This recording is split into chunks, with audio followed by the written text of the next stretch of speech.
This episode of the Off-Road Podcast is sponsored by Warn, Power Tank, and Medical Gear Outfitters. Off-Road Podcast 329, Rebelle Rally recap with Mercedes and Emily from Team Volkswagen. Tonight, Aaron hangs out some wood.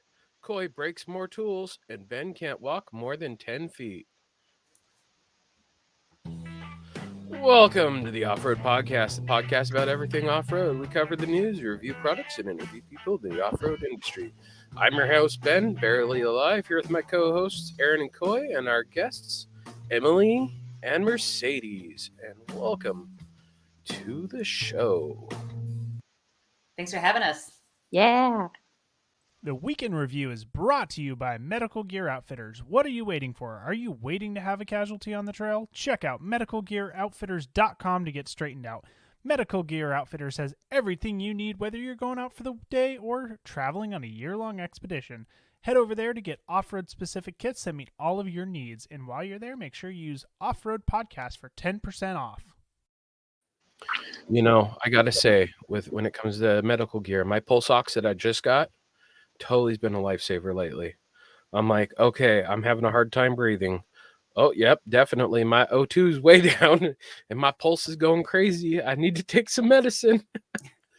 Ben, why don't you just start off with what you've been up to this week to explain what you're in the world you're talking about here? I'm dying of the Rona. Not literally, but trying not to. It's no joke, man. I'm struggling. Like, yeah. It's no fun. And my older boys don't have it. They ran off to grandma's. My wife, she didn't get it. So she's been sleeping in the other room.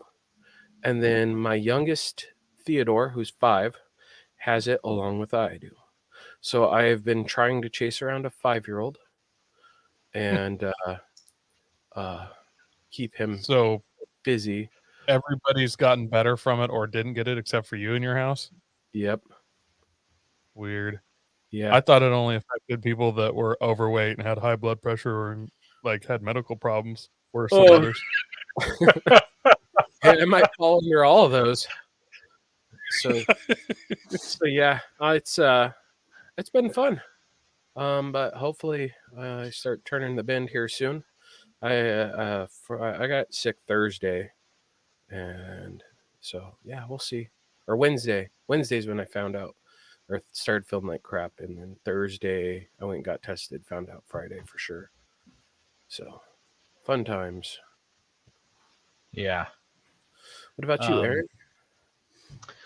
Well, Tim is in the comments here and says, "Good evening, ladies and guests too." So that's a typical warm welcome from Tim.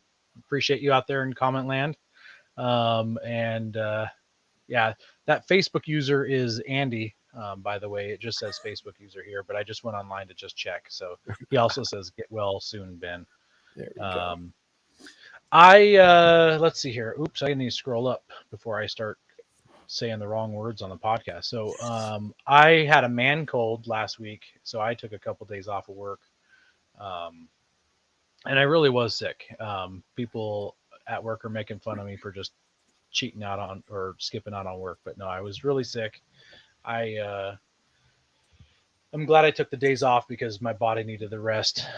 Besides that, I'm doing some researching for some wheel options on for the Frontier with the Titan swap.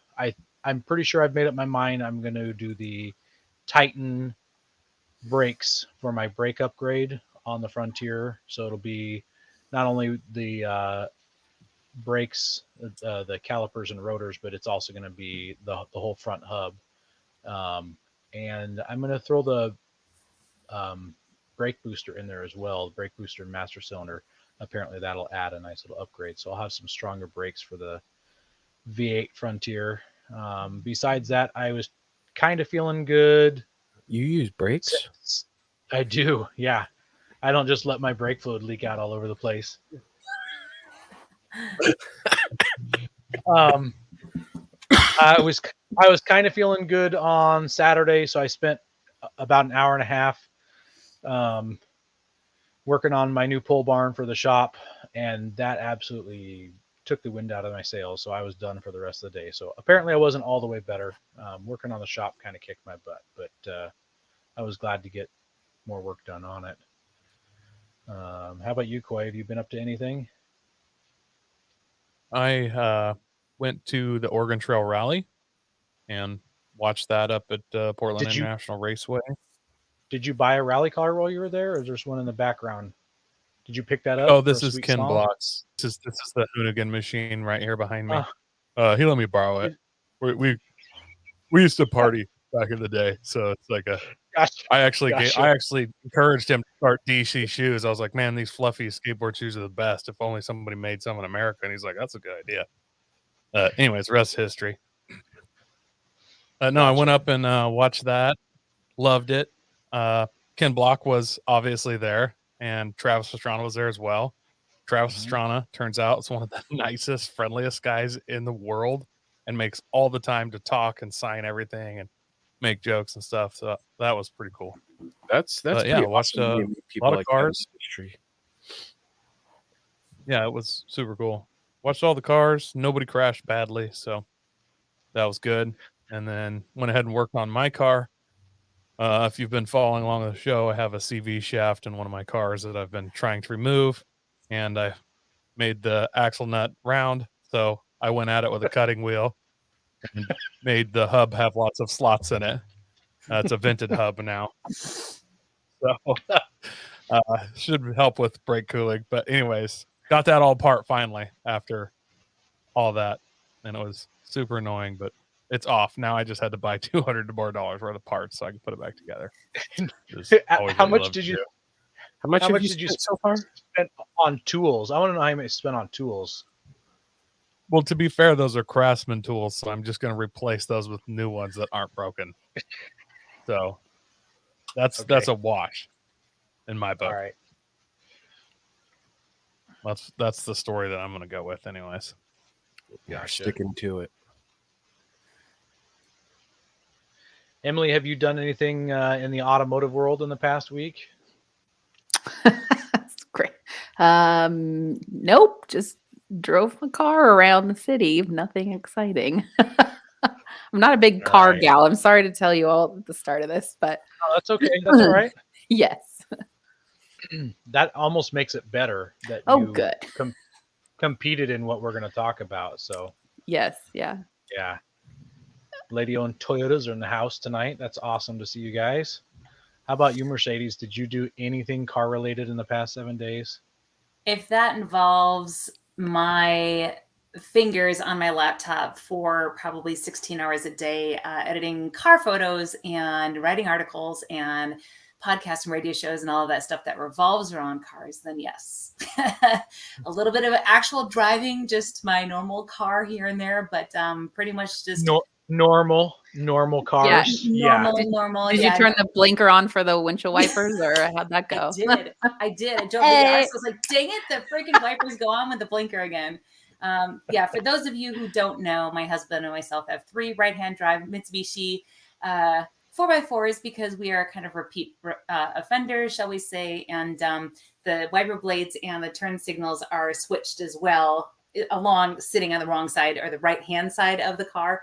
And so it's a kind of a running joke in between Emily and me and Andy and me and anybody else that owns right-hand drives and me, that a lot of the times if you go drive a vehicle and then you want to turn a turn signal or use your turn signal, then the wipers go on. So, just problems. I have that just going for my 4Runner to my Expedition because they switch sides. Oh, because it's got the steering column shifter for the Expedition, and then the 4Runner has it down on the floor. Yeah. Oh, yeah, makes sense. That's my problem too. My daily is an old grandma car, and when I get into my wife's truck, I'm like trying to turn the column shifter that doesn't exist. Yeah. I was thinking about you and Andy Mercedes, and I was thinking this is a clout move. It's not necessarily a financial move, but I think you guys are cool with that. You guys buy all these overseas Mercedes that you can't get here.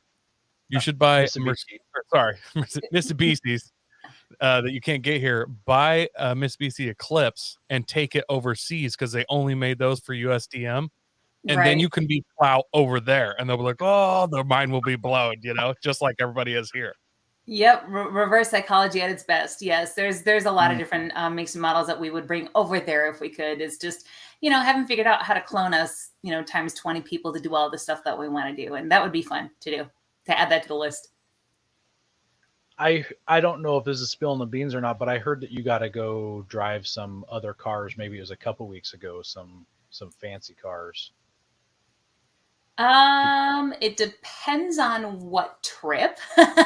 I've been involved in a couple of different press trips. Most recently, was out to North Carolina for a day and a half. I live in Oregon, and that was to drive the new Volkswagen car lineup. So that was the 1.5 liter Jetta, the Jetta GLI, the new Golf R, and also the Golf GTI. So I've got an article about the R and the GTI coming out shortly. So awesome. I'll look forward to that article.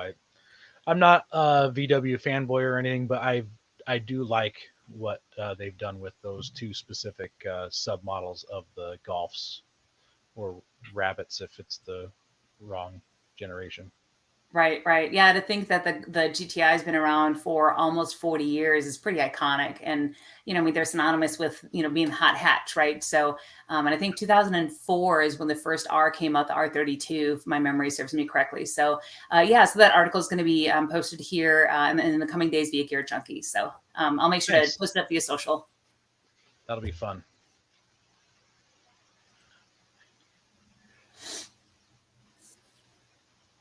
Hey guys, we're looking to reach more listeners. We're going to start reading Apple iTunes reviews on air. If you hear yours, send us a message with your address, and we'll send you an Off-Road Podcast sticker. You can find all of our social media by just searching our name. Now, go hit that subscribe button.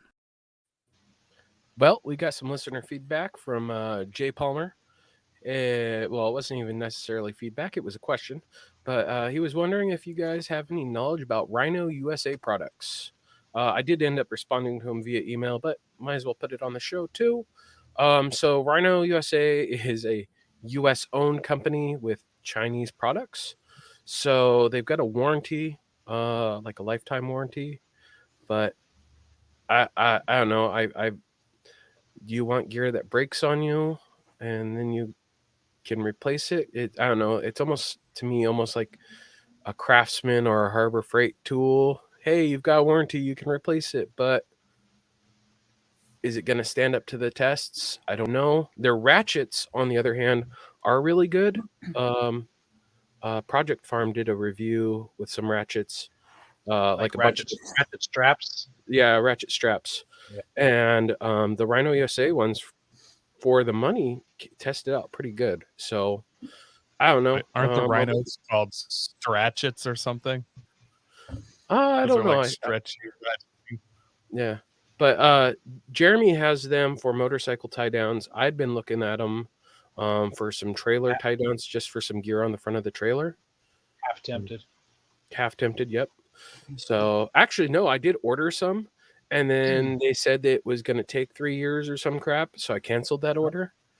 It went from, hey, it was going to be there in 2 days to, it's going to be 7 weeks in that color. So I was like, okay, never mind. I'll order something else. And that's when I ordered my 3D printer instead. Good choice. Well, since you threw out kind of a contrarian side for Rhino Rack, I want to throw out the plus. If you get the running.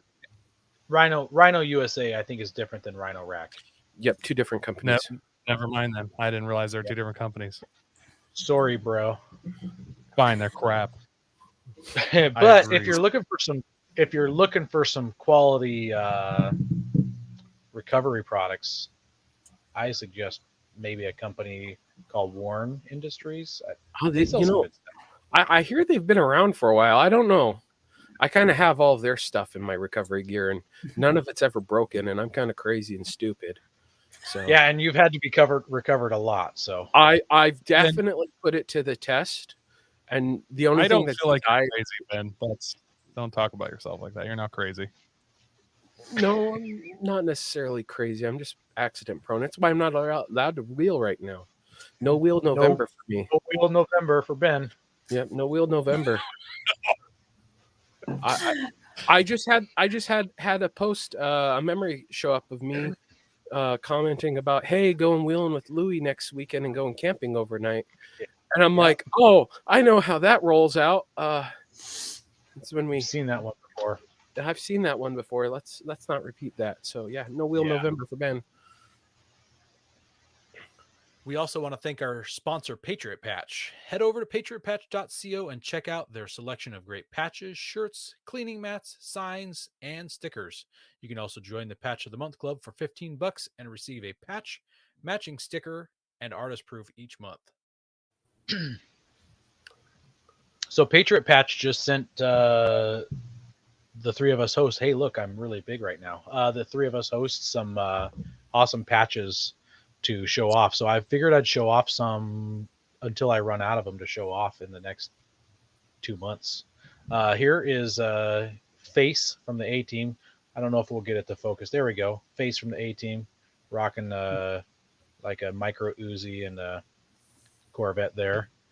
We've got this one is my favorite of the ones I'm going to show you. The Back to the Future Toyota pickup truck before it was a Tacoma. That one's awesome. I've lusted after that truck. If I could have a clean one of those, I'd totally build it to look just like that one. Without Marty McFly in the back, that's not safe. I'm looking at the comments here. Andy says, no wheel November. Let's make that a thing. I'm unfortunately on board, so apparently he doesn't get to wheel this month either. We've got a Jurassic Park on top of a Ford Explorer. And the last one here I'm going to show off is the Grim Reaper. Gravedigger. Thank you. The Gravedigger is the rig. So they make great patches. Check them out. Brent says he loves them, and we do too. Yeah. Wait, I just realized that Ford Explorer might be the first EV that Patriot Patch has made. That's possible. I don't think they've made any other EVs. So, can you explain to the listeners how a Ford Explorer is an EV? Oh, sorry. If you ever watch the first Jurassic Park, it's all electric and solar, and it was supposed to be the future. Well, I thought it wasn't solar yet. It was on rails. I can't remember. Maybe it worked like those buses in the downtown cities that have those overhead lines, except it got power from down low, like a subway train or something. I can't go into the logistics. To be fair, unlike you heathens, I read the books, and they were EVs, and because it was supposed to not scare dinosaurs when you're like tracking them down and stuff. Yeah, I read the That's books. why they could hear the bad guys coming in their Cherokees. I see. Interesting. And there goes Coy. That'll teach him. Yeah.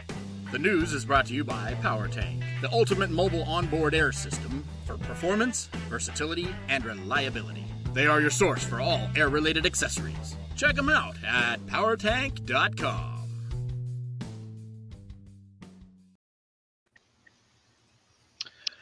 Mercedes. Uh-oh, got an echo here.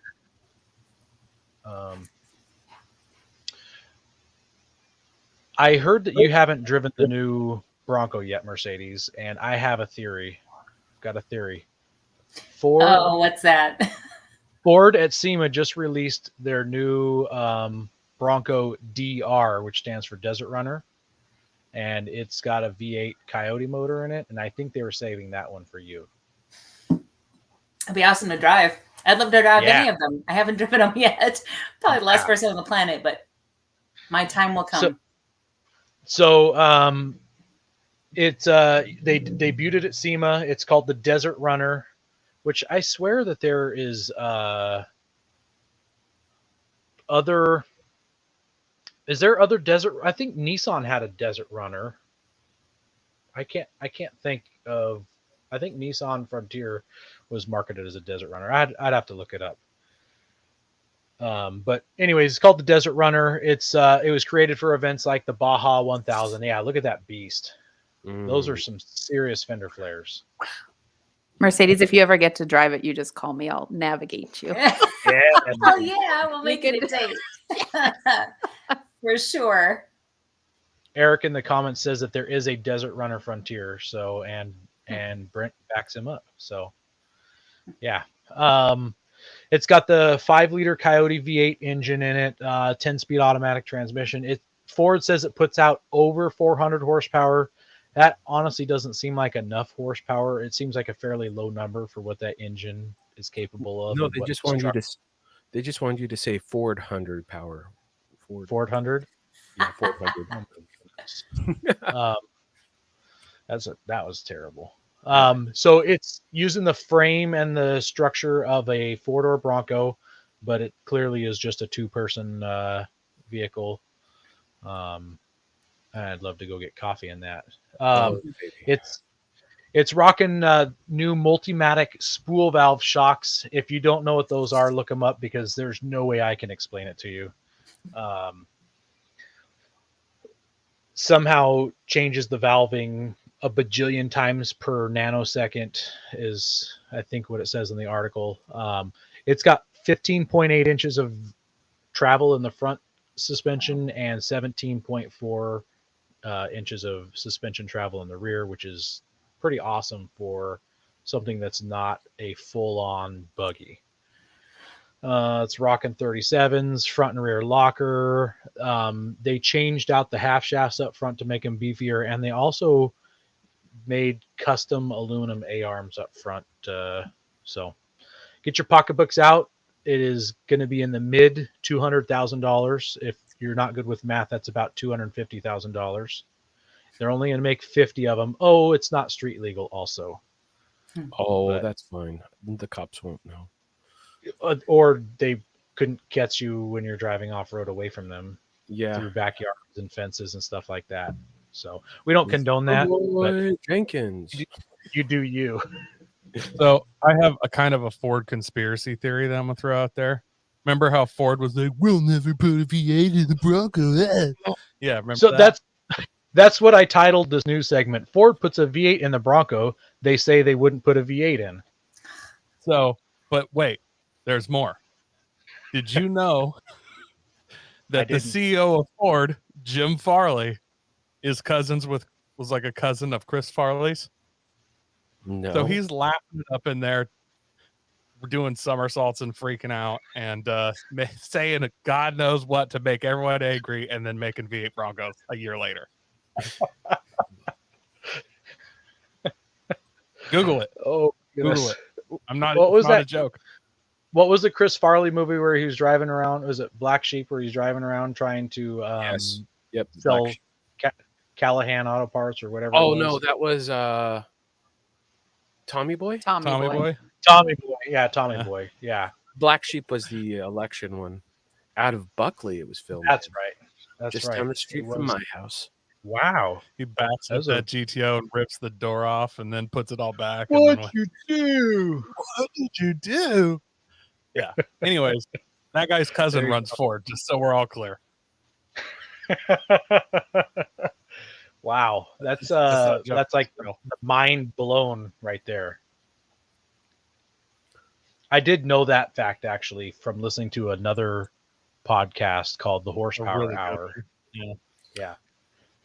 I thought they were called like the Cow Power Hour. No, it is the. You need to get better soon, Ben, because your jokes are terrible tonight. I'm sorry, buddy. They're terrible tonight. We actually did rebrand it that way, but only for our India market. So.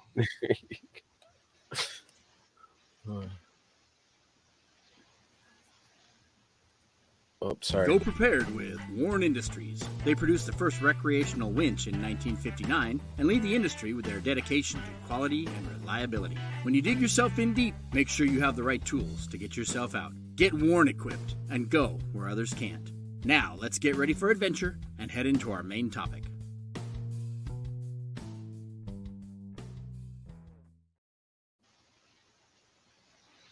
All right. Now that we've got rid of Ben, we can get down to business.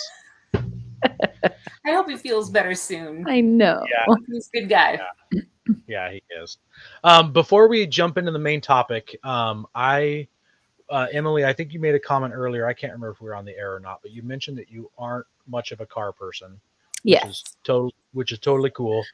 I wanted to find out how you got caught up in this rally business and what other types of things might cross over with off-road or car people that you might have some crossovers with.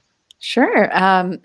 So I have a best friend. Her name is Alicia. We've known each other since kindergarten. And in 2017, she called me. We generally do adventure whatever stuff together. And she said, hey, I just was watching the Gazelle Rally on Instagram, which is this cool women rally, a lot of sand, that kind of stuff. And she said a lot of their participants are running this thing called the Rebelle Rally.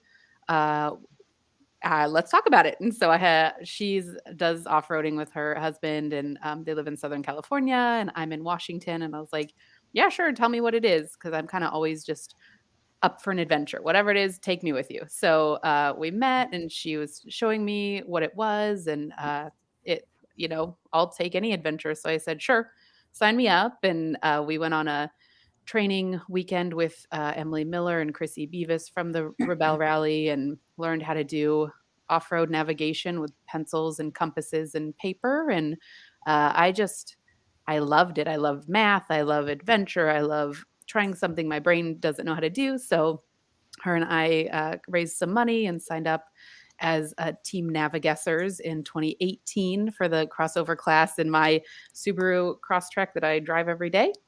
And so we had a great time and did really well, came in second place. And then we did it again in 2019 and had so much. Oh, thank you. First year, second place. That's awesome. Thank you. Yeah, it was so fun, and just the adventure of it. And I love the math. She loves the driving. It was just so fun. So I did that. And then she said, hey, let's do it again. And we did it in 2019. And then we kind of took a year off, and Mercedes. Who did it? Who didn't take a year off last year? I know, we kind of took a year at everything. Well, the Rebelle didn't, but we did. And yeah. Coy with his hand. Essential employee. I did. Right. Did not take a year off. I know. So yeah, I did that. And then Mercedes called me like 2 months before the 2021 rally with the, couldn't say no to it. I don't say no to anything, but I really couldn't say no to Volkswagen and partnering with her. And yeah, so I don't really off-road. That's not something I do. It makes me a little nervous, to be honest, which is ridiculous. But my husband and I did sign up for a TSD rallies in our area, which is like a time, speed, distance we can talk about. So we do that kind of in the Bellevue, Washington area. And I love it. I love the math. I love the specifics. I love it. So yeah. I not to ring my own bell here, but I did those same TSD rallies in the Bellevue. You meet at the park and ride there, and same one. The Friday Nighters is what they call them. Yeah. I did those for about 3 years in a Subaru, in a couple different Subarus. So yeah. Wow. So fun. Crazy world. So yeah. In fact, in my memories today popped up was the Monte Carlo rally that I competed in my wife's Subaru Outback. I don't know, 7 years ago or whatever it was. So yeah. So fun. Yeah, I love it. Yeah. Well, so now we know a little bit about you and how you kind of got sucked into that. Let's let's come back around, and our audience is a lot of men. Who I would say we probably don't have as many women as we probably could have that listen to our podcast. Why don't you guys tell us what the Rebelle Rally is, for the people who might not even know what the Rebelle Rally is? Yeah. Mercedes, do you want to go? Do you want me to?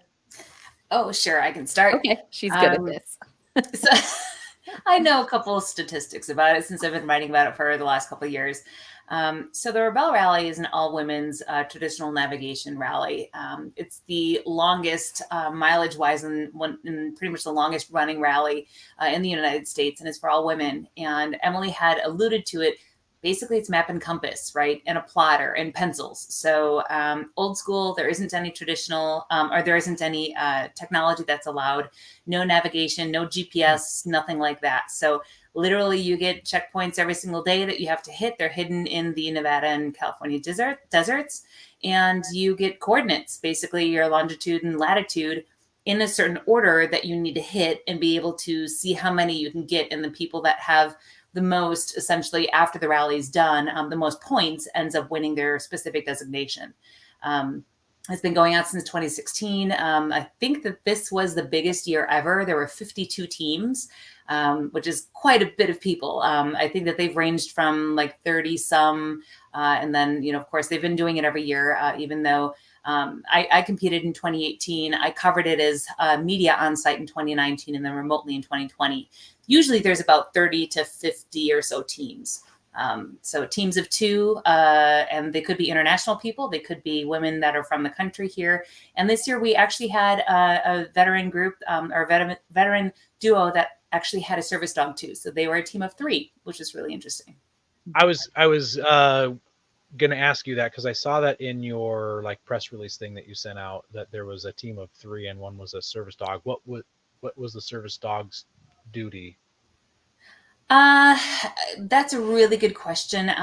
So Erin and Mason are the 2 women that ran for Record the Journey, and they were both veterans. Sammy is the name of the dog, and I don't know exactly what the dog does to be able to mitigate and be a part of that team. That's a great question. That would be a great question for them directly. But okay. Yeah, they were a stand-up team. They helped us. We helped them during the rally. They're also crossover. They ran with Mitsubishi Corporate. Mitsubishi for the last couple of years has sponsored that team or a Mitsubishi team. And then this year ended up being both of them with their dogs. So they ran the Outlander this year. This is probably really close to true. I bet Andy took a photo of himself with a wig on and submitted it to like Mitsubishi Corporate, and he's like, "Get me in this rally. I'll drive the Outlander for you guys." And they probably saw right through his wig.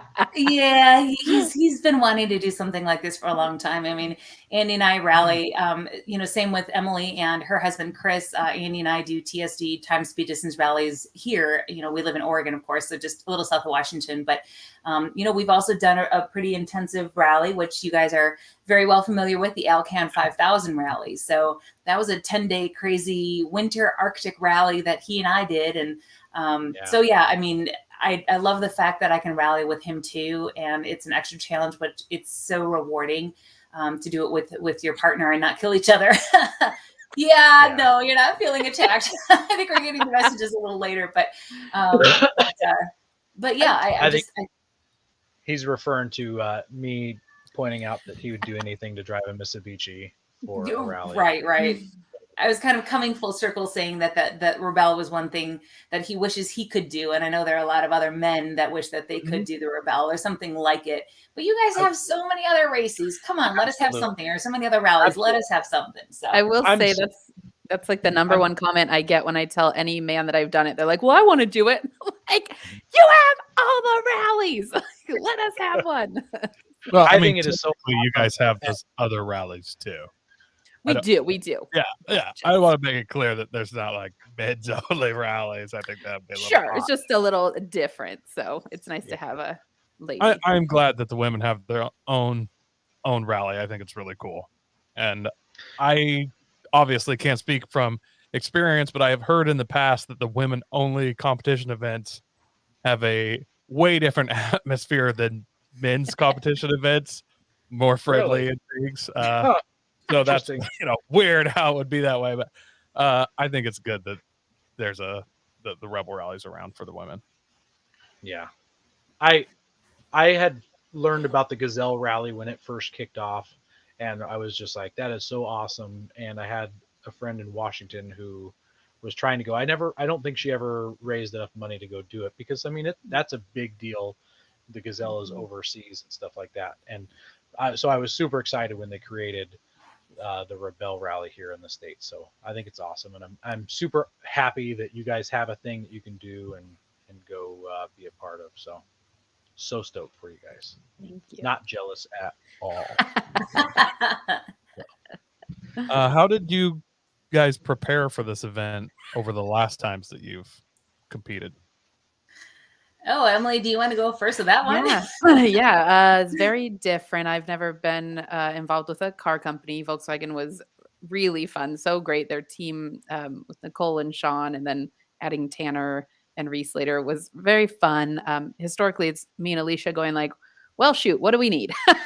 So I would say the difference is general. I mean, I drove my stock Crosstrek, one year it was totally stock, and the next year we put actual like all weather tires and a skid plate on it. So that's about it. But we would just run with one of everything, which I don't know if that's dumb or lucky or just whatever. But with Volkswagen, it was like, well, you need 3 spare tires and you need 2 air compressors. Maybe here's a third one. You need, a lot of extra, which I do know they really wanted to make sure we finished, which is probably really smart to have all that extra stuff. But Alicia and I, it was just a lot of like, well, who owns a ruler? Okay, great. So this year it was a lot more, I felt more like Mercedes and I were kind of the experts and letting them know, since they haven't run it before, what do they need? Can you have comms? Can't you have comms? Can we lift the car? Can't you? Just kind of that stuff. So it was a lot more logistics of trying to explain to someone else what's important and, get all of our brains on the same page. Right. I completely agree with Emily, and huge hats off to Volkswagen of America to put their best foot forward and to put an EV crossover in the rally. First time that there was a full EV crossover, and it was just a wonderful and great and challenging experience. And to attest to the vehicle, the all-wheel drive ID.4, which that is the name of the vehicle that was put in the rally, that had just gotten released to the media for them to drive 3 weeks earlier than the rally. So they flew me out to Chattanooga, and I had a chance to drive the all-wheel drive variant because the rear-wheel drive variant was already out for some months already.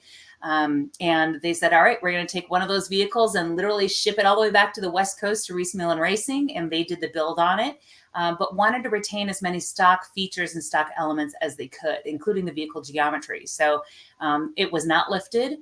They had, a lot of the other things were just completely remained as it was if you were to buy it off the showroom floor.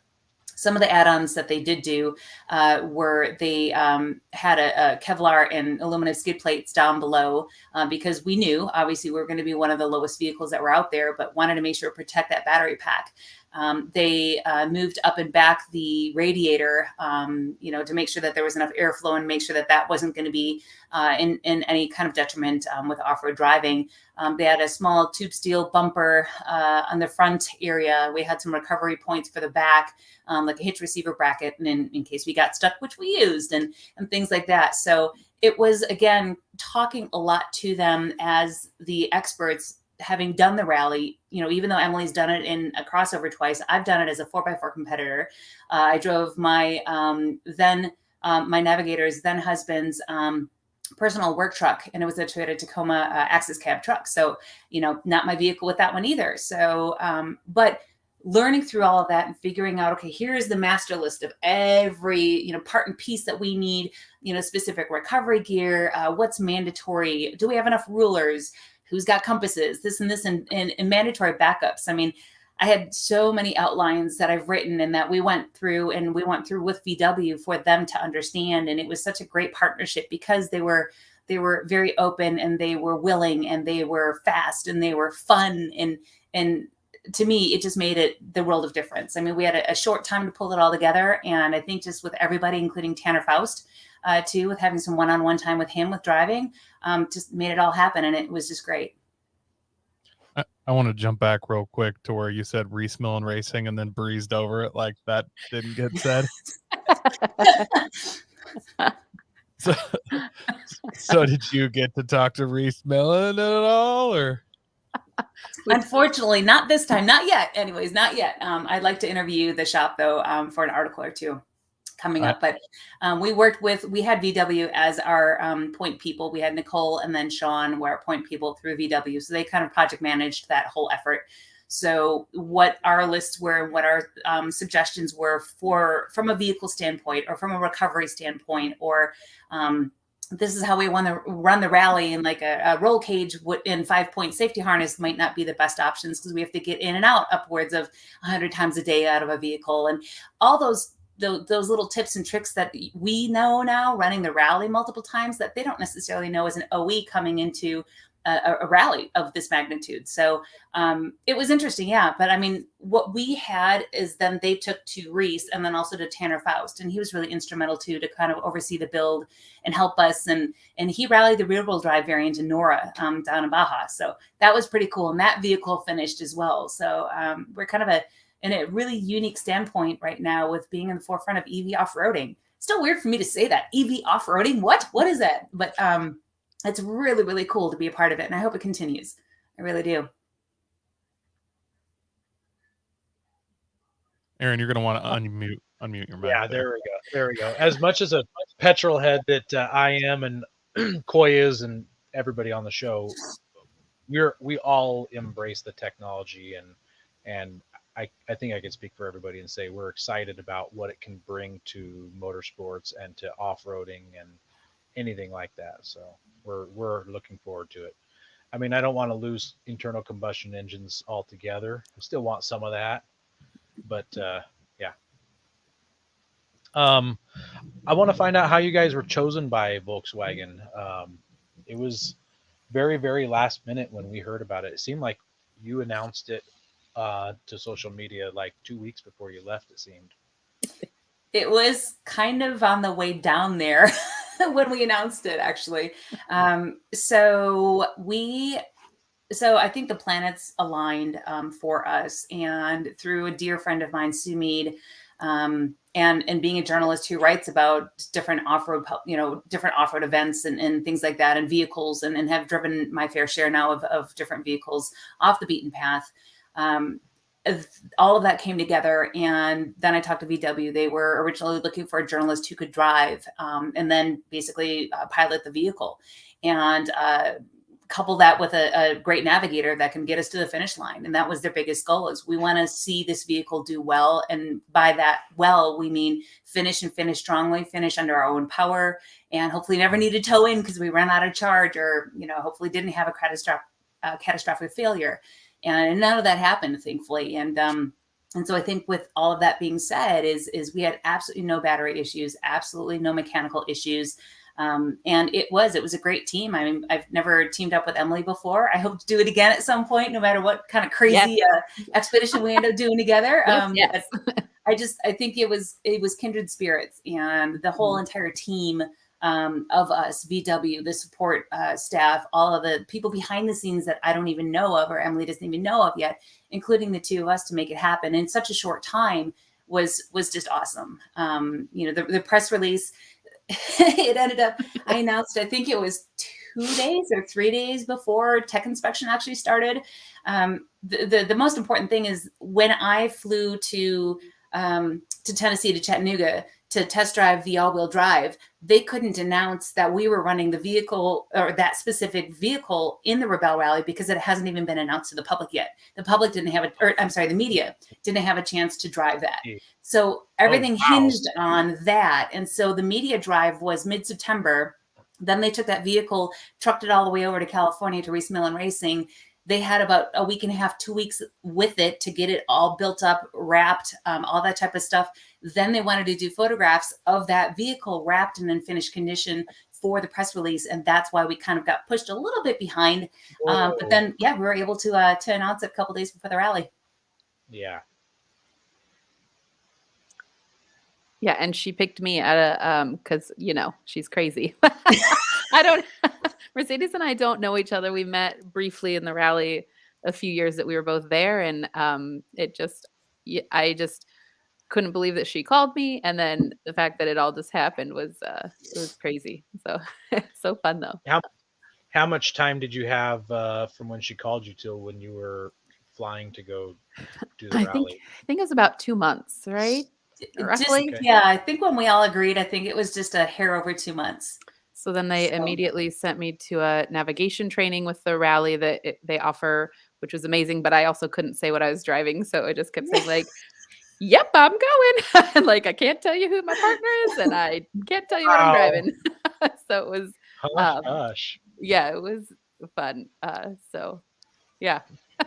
Well, the hardest thing was just to keep my trap shut. I mean, of course, it's just such a fantastic opportunity, and to have it be with that auto manufacturer. I mean, I'm dual citizen, German American, and my parents emigrated from Germany. And the one of the first cars that I remember ever driving and basically got my license on is a 1979 Volkswagen Rabbit. And I owned a Jetta, a teal colored Jetta 3 GL in college that I loved and had for many years. And now come full circle and literally do an EV and drive it, almost a little over 1,400 miles. The majority of that all off road for the Rebelle Rally. It's pretty cool to have that all come together. I also have that problem, Mercedes, with the trap and shutting it. Yeah, it was so exciting. I wanted to tell the world, and it was like, okay, no, we gotta wait. But there's so much more to tell. There's so much more content that's going to be coming out there. Hence my fingers are barely able to move anymore because I'm in front of the laptop the last 2 weeks since we've been back. But it's all great. I'm excited to share more. I can just see you like with Volkswagen, like, hey, you can't tell anybody about this, you understand? And then cut scene to that night, Mercedes on a table in a bar. Who's driving an EV Volkswagen? The crowd's like, you're driving. Yeah. I reached out to Andy to come over to the property to do some fun activities, and he's like, well, I can go, but Mercedes is out of town. And he's like, she's gone for 2 weeks. I'm like, gone for 2 weeks? What in the world is she doing? And then it was like towards the end of that 2 weeks, you announced what was going on. I was like, oh, okay, I see how it is. Right, I aren't that tight. No, well, I mean, and that's one of those things. I mean, any type of embargo dates. I mean, you guys know. I mean, you can't. You have to respect all that good old info. And it was funny because with my clients too, I do a lot of marketing and PR efforts and social media management and things for automotive clients. And I have this, big red bar at the bottom just saying, I will be out of service from such and such dates. My emails will be delayed, blah, blah, blah, blah, blah. And I put those dates and I'm like, oh, shoot, I wonder if somebody's going to put two and two together. But thankfully nobody had. And, when we announced, I think it was a great hurrah. So it certainly was for us. Yeah. I got to power through a few more questions here before we run out of time. What is an ID.4? What is an ID.4? ID.4, yeah. So the Volkswagen Id4 is a quintessentially important vehicle for the German auto manufacturer. So the Id4 comes in two different powertrains, essentially. So rear-wheel drive and then an all-wheel drive variant. It is an all-electric SUV. So it's got 5 doors for a rear liftgate and then 4 doors. It's a vehicle that, depending on, I'll just mention the all-wheel drive statistics because that's what I know better. So the range on the all-wheel drive variant is about 249 miles of range, up to 249 miles of range. It's got 295 horsepower and 339 foot-pounds of torque. So it's a really nice torquey, I don't want to say engine, but it's not an engine, but just a battery pack and speed for it. So, but it's meant to be, a great city cruiser, but they also are pushing the envelope to say, hey, you can go to, local trailheads. You can do some of these things with it as long as the infrastructure is there, because you can't just grab a 5-gallon, jerry can of fuel and be able to fuel it up if you get stuck without charge. So, but I think as long as you have those allowances, that car can do a lot. That car really surpassed my expectations. I had pretty high expectations for it during the rally. I will say I had the opposite of low expectations. I wasn't sure how it would feel. I was very nervous. But as I've driven a cross-track twice in the rally, I kind of know the terrain and what the car needs. And I will say it handled the terrain. I was impressed. There was no terrain that it couldn't handle that a crossover should be able to handle. I was very much sold on the mechanics of the vehicle by the end of the week, as well as the turning radius. I can't stop talking about it. You could literally like that. It's perfect. Incredible. Yeah. So great. that kind of ties into my next question.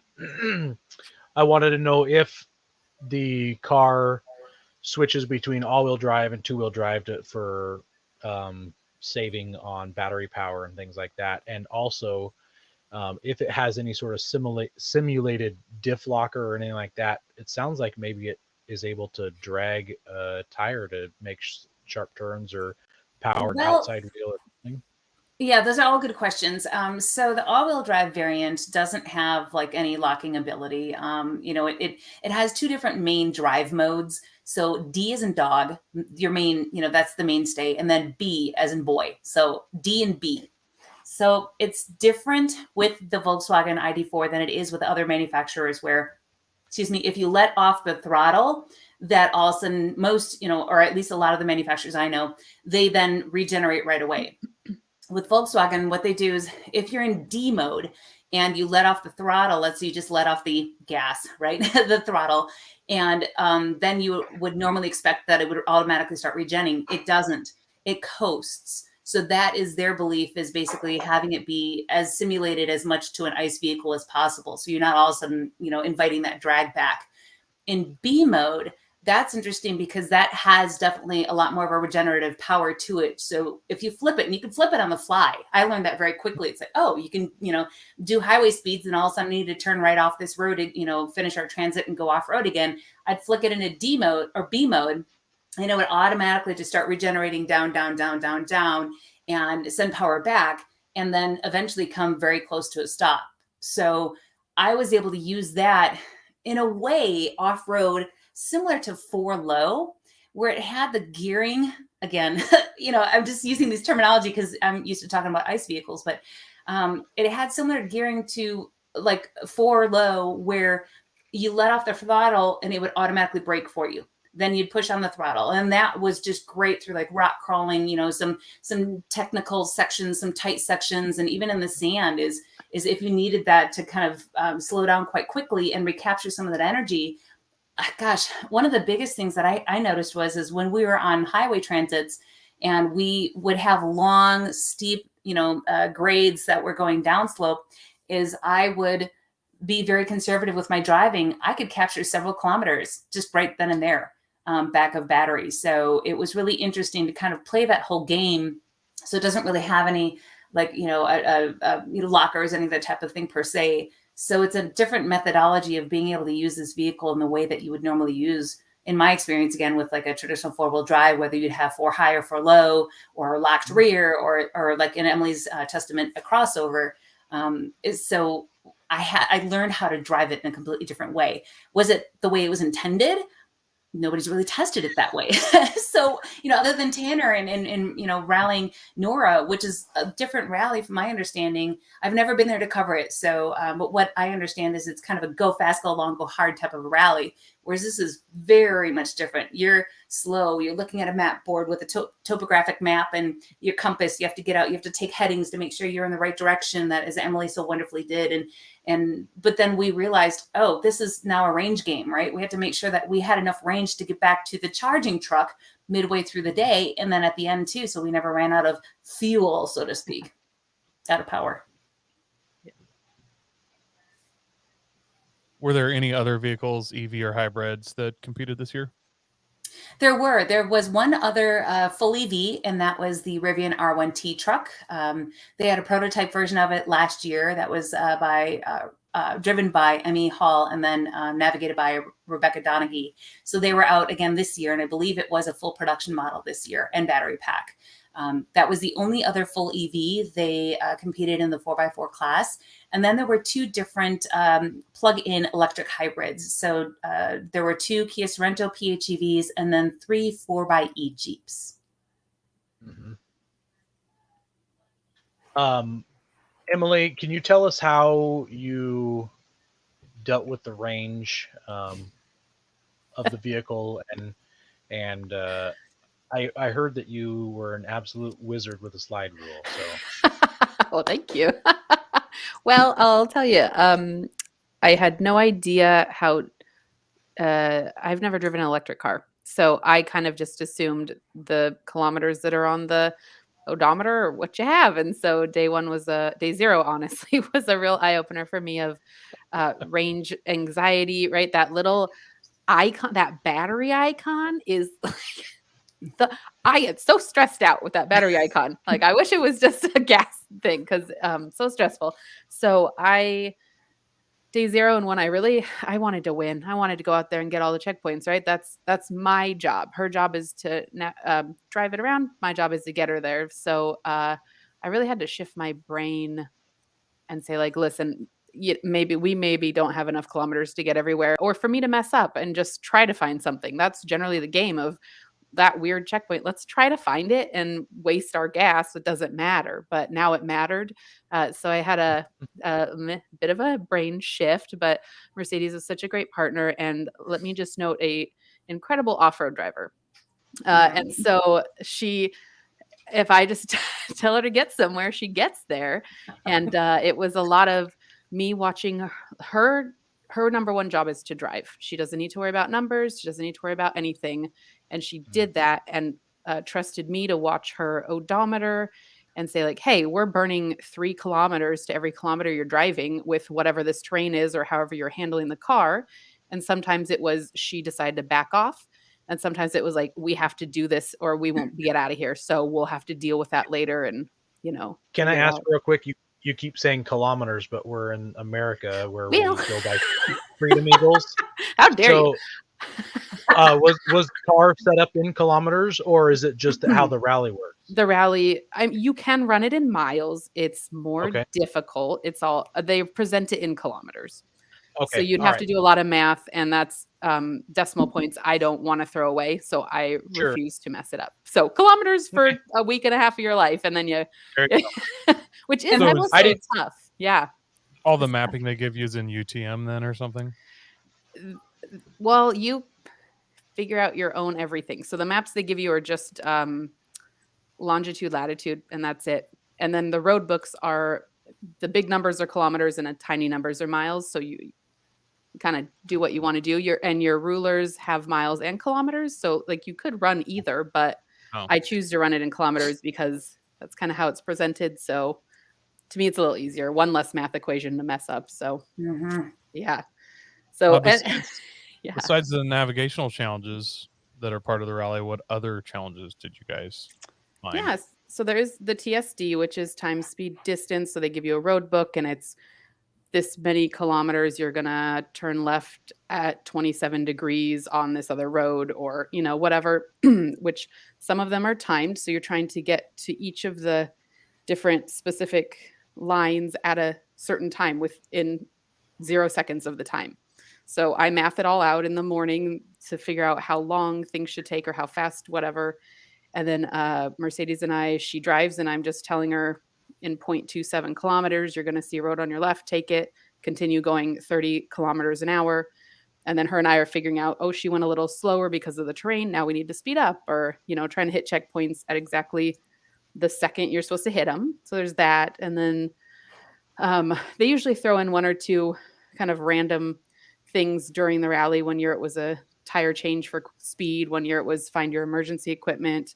This year was a reverse driving challenge that we failed miserably. No, we did right. We did everything right. We used their format to our advantage, and you should just quickly say what it was. Out. So it was Chris Wu, who is the director of, everything. He's amazing. Whatever his actual title is, Chris Wu is incredible. And him and Nick, who's the head mechanic, came up with this thing where it was basically you switch. So the driver had to navigate and the navigator drove, and you had to do this little course out in Glamis backwards in your car as fast as possible. Drive it in reverse? Drive it in reverse. Okay. And turns, deep grooves, loose sand. Trees. Yeah. It was a short little thing, but... So normally, had it been my car, and it was day 6 of 7, I'm supposed to get this car over the finish line for Volkswagen. So we were like, we cannot break this car in this thing. So it was a little, not dicey as far, it was totally fine for everyone to drive, but our car may not have done well, or we may have lost a bumper, which I'm a fan of. Mercedes is not. So all the bumpers need to stay on, which I vote they can fly off. She says they have to stay on.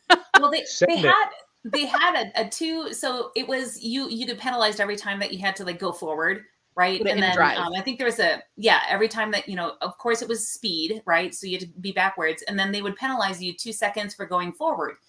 They didn't tell you how long that you could go forward for. That you put it in drove. So that you put it in drive, and then we literally just went around. It just went whoop, and like kicked butt the whole entire rest of the way. We were so stoked. I'm like, they never said how long you had to go forward for. So we did the second opportunity we had a chance to go, we went forward and we did it all.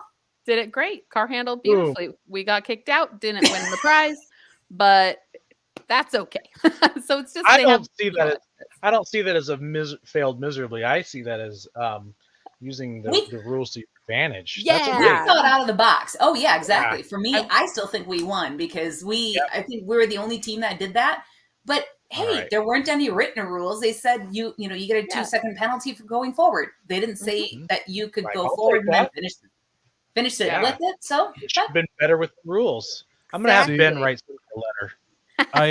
I agree with you. You raced the rule book and you won. Like that's on them for not clarifying that, because I've done an off-road event and they had like flagging tape and you had to do the obstacle through this flagging tape, and if you hit or broke flagging tape, the stream was stretched up, they'd dock you 2 seconds, and one of them we were like, watch this, and we just drove through it around the obstacle and out the other side. Perfect. And like way less time, and they're like, well, technically, yeah, you're right, and they let it Oh yeah. That's what they should at least given us points for ingenuity, right? Because I mean, we literally did follow the rules. We followed all of the rules. We did not deviate. But they I don't think that they liked that we were kind of thinking outside the box.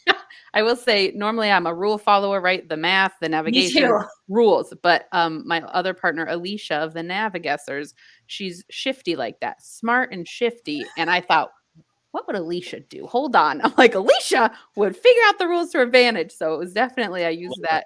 Yeah. Got to do it. You have to get a bumper sticker. What would Alicia do? Yeah. No, well, maybe. I don't know. Well, it doesn't sound like you should put it on your bumper, though, because the bumper's coming off. She'll lose a bumper. She doesn't care. No, the bumper completely stayed on. There were other crossovers that completely disintegrated their bumpers, and they were flying off or they were hanging off, and like rear fascias that were completely gone. But no, we literally had just a little tiny edge that just kind of wanted to pop out. But I love Gorilla Tape, and I artfully put the Gorilla Tape back on. I might have taken her on some terrain. Had everything.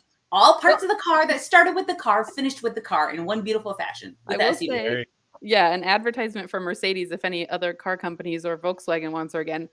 I'm like midway through the week, I'm like, let it fly off or let's just tape this thing on. And she's like, but the photographs. And so she's out there in the desert, like nicely taping to match the lines of the. I'm like, freaking pull it off. We don't need it. And she's like, it needs to look good. So she cares about the details and will make your car look good.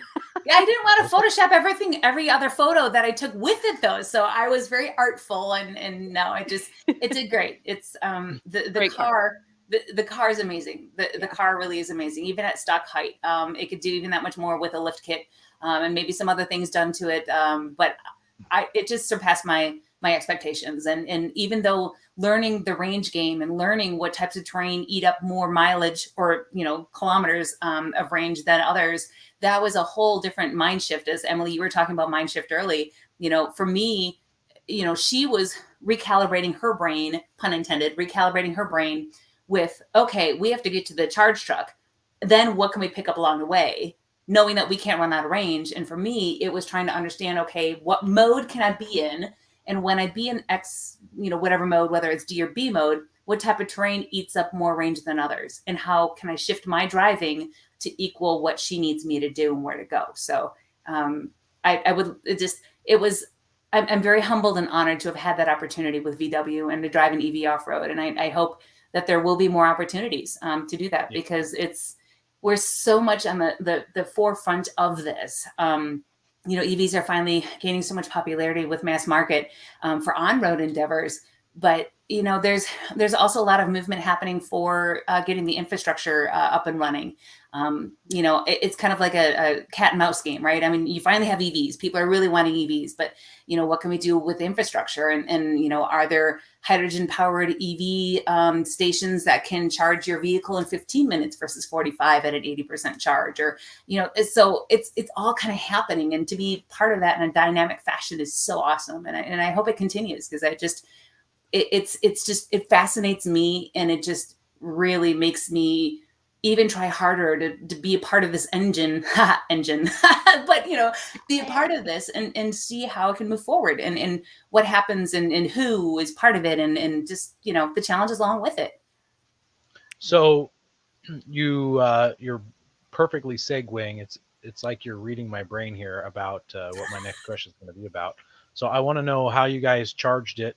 It sounds like there was like a halfway charge that you could do throughout the day, and then of course at the end of the stage, at the end of the day. How did that work out, and what did the charging look like for that vehicle? So with all of the PHEVs and then the 2 full EVs, there's a company called Renewable Innovations. They're based out of Utah, that the Rebelle Rally is partnered with now for year 2. They have 2 different charging stations, shall we say. There's one that is a remote charging truck that follows us around, and about 3/4 of the way through each day, then they would be stationed in an area easy for us all to get to be able to get juiced up, so we say. So the PHEVs, I'm not sure if they came in for a charge or if they came in for fuel, because it was right next to the actual fuel truck. They had the option to be able to run gas, so they could, I can't speak for them. But as far as the Rivien and the ID.4 from Volkswagen, we had to have charging, right? We couldn't run on fuel. So we would run in and we would have up to 45 minutes for an allowance to be able to charge at said whatever it is, wherever it is. They would give us coordinates for it. And then we would basically run up to 45 minutes, depending on how low we were. We could get most of a charge. So we were at probably 80% capacity, maybe even a little more if we came in with double digits to start with.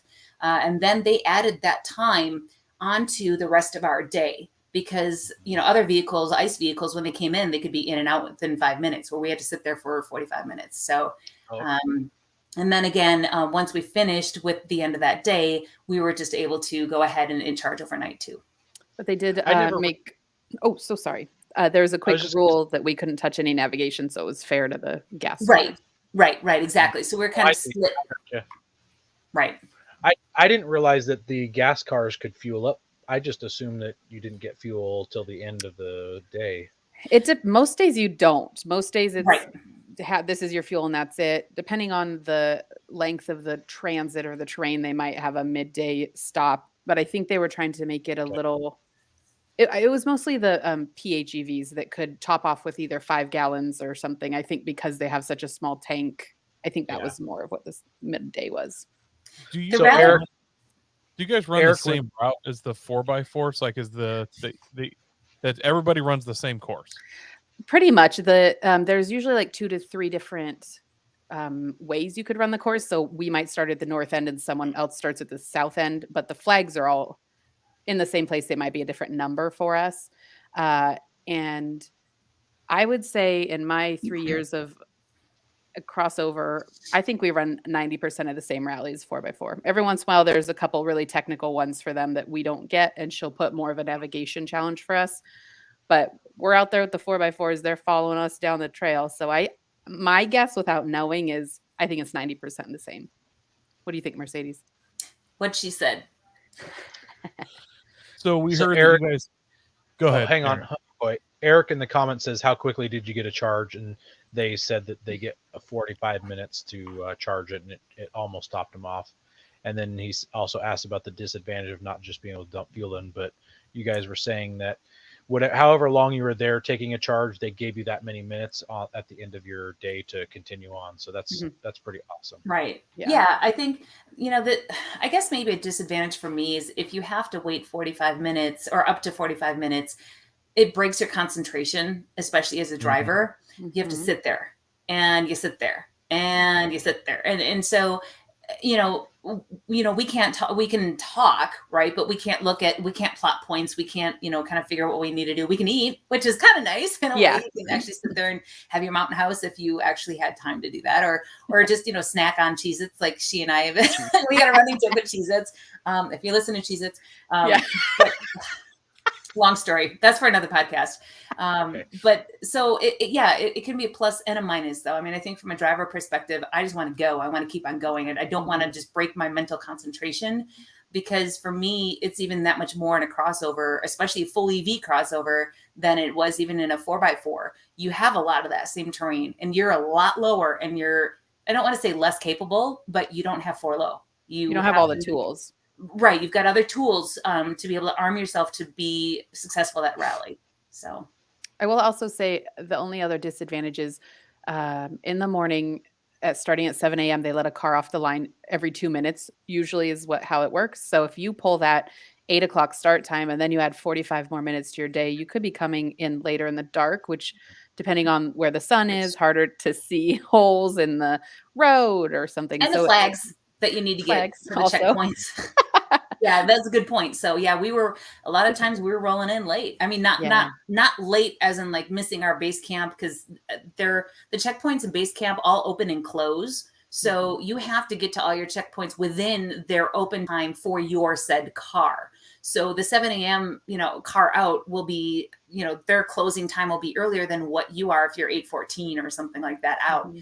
So, I mean, there were days where we came in the dark and we were still within our time, but other people were already eating and we just rolled in, and then we have to figure out where to charge up and how that all goes. So, yeah, I mean, I think some of that was a little bit of a disadvantage. I mean, we just wanted to make sure we were playing by everybody's rules and that we did everything as efficiently as we could. And, and we just rolled with the punches, rolled by the punches, rolled with the punches. With the punches.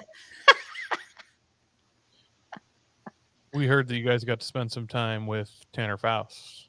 Tell us a little bit about that. Tanner! He's so nice. Yeah, one of the things during the rally, anytime either Mercedes would do something super awesome, which is all the time, but mostly with the driving, we would like roll the window down and yell like, Tanner Faust! That was just her doing that, by the way. It was me. Or I would yell, anytime she would roll over something, I would yell, Kevlar! But Tanner was really lovely to impart the knowledge that he thought was really important to us. He didn't, you know, give us a million racing tips. We're not racing, you know. He was no, it's not a race. It's not a race. It's never a race at the rally. But I thought he was really generous and just so easy to get along with. And for me, I thought the tips were really helpful. Right. Yeah. We had a chance to actually drive and be in that said Rebelle vehicle just shortly before the rally. And so we spent a couple hours with him and with Sean and Nicole from VW.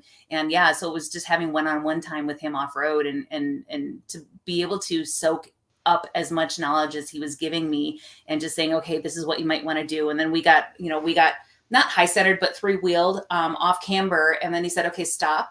And he said, this is what I want you to do. Put it in D, put it in reverse, and just feel what the electrics were doing, because it was a completely different dynamic than what you would do in a normal, like 4x4 or a normal crossover. And so it was kind of intentional, you know, us, because we were testing the vehicle and I was getting used to the vehicle. And it was a different vehicle than what he drove even in Nora, very much so. So having that time, the time with him, and then even just running around, the Home Depot and Best Buy and getting the last minute brackets and having him tape the dash with painter's tape so that this map board wouldn't scuff it up, because they wanted to take care of the car and I think eventually return it back to stock. But I think all hands on deck, including Tanner, was just we're very grateful for. Yeah. You both plan to compete in the Rebelle in the future? I'd like to. Sure. VW, if you're listening. Yeah. Yeah.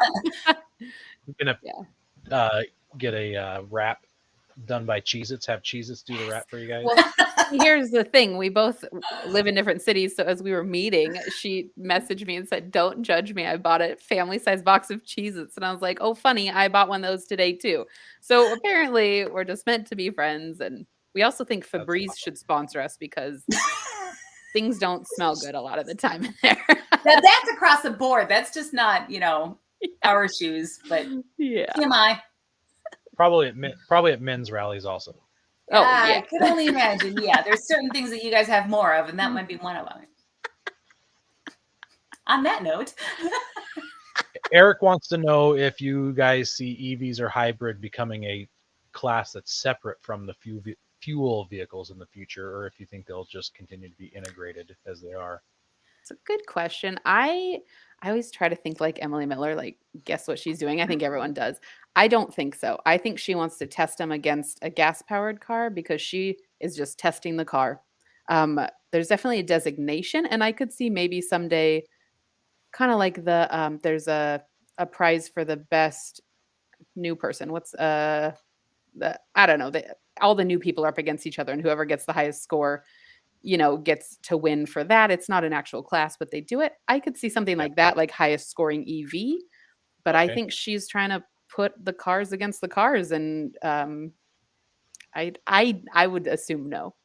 What do you think, Mercedes? yeah, I'd agree. I think she's got two main classes. She's got 4x4s and crossovers, and her rallies are designed where she says that any stock vehicle that's sitting in your driveway is able to successfully do this rally. So there are some stock vehicles, not very many. A lot of them are pretty customized, but that's just kind of how people roll.